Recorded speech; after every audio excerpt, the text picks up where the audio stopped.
Everybody, we're back again today with Sin and the Solution, and today we're talking about David and his troubled sons.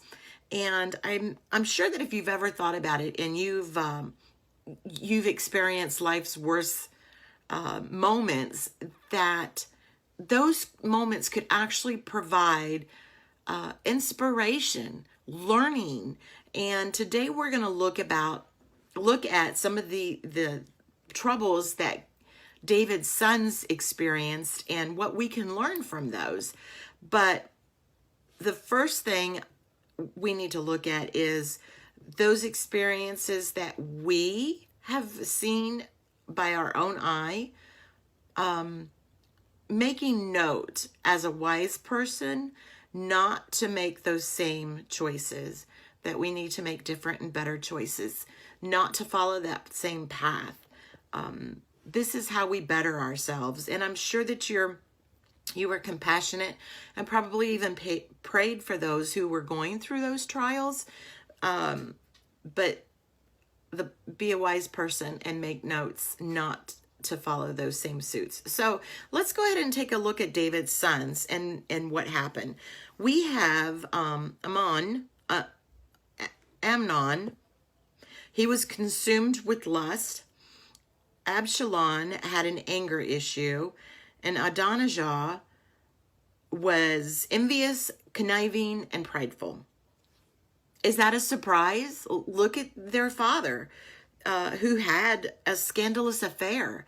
And he even went so far to have the woman that he was having an affair with, her husband killed, who happened to be one of his best generals. It's just mind-boggling. And then David went on and he started collecting wives like a millionaire collects classic cars or, whatever it is that they collect. But I guess he got so busy trying to rule a kingdom and keep all of his wives happy that he just didn't have the time or couldn't find the time or was too tired to confront his three sons regarding their behavior. So the story serves as a sobering picture of how wrong thoughts lead to wrong actions and wrong actions lead to devastation. All three of those sons, those troubled sons of David's, ended up dying a very brutal life. But there was a son from David and his mistress, then turned wife Bathsheba, who succeeded David as king.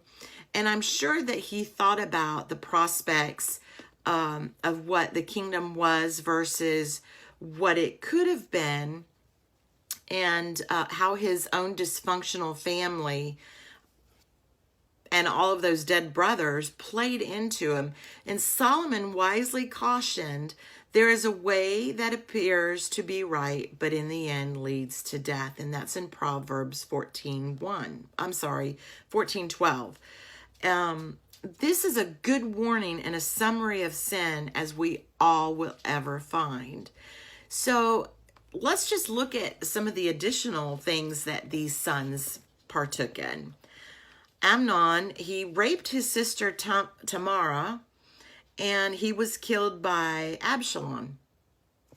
Absalom kills his brother Amnon for raping their sister Tamar, and he revolted against David, and he was killed in war and rebellion against David. And then Adonijah, I'm not sure how to pronounce that name, he tries to make himself king instead of Solomon, and he was killed after he asked Solomon for David's concubine. So those troubles ran the gamut. I mean, really ran the gamut. So we're not going to be faced with some of these instances and trying to overthrow authority, but there are some that we would be faced with.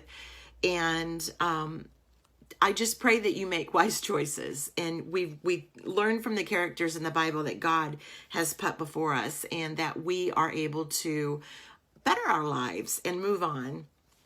and just try to be in the right place and to do the right things and to glorify God. So with that, this is a great story. I hope that you take some time to dive into it a little bit deeper to better understand some of the craziness that was before us, and how we can sidestep some of the things that we might be faced with in today's world. So with that, I look forward to being back with you again tomorrow. Have a wonderful day. We love you. Jesus loves you.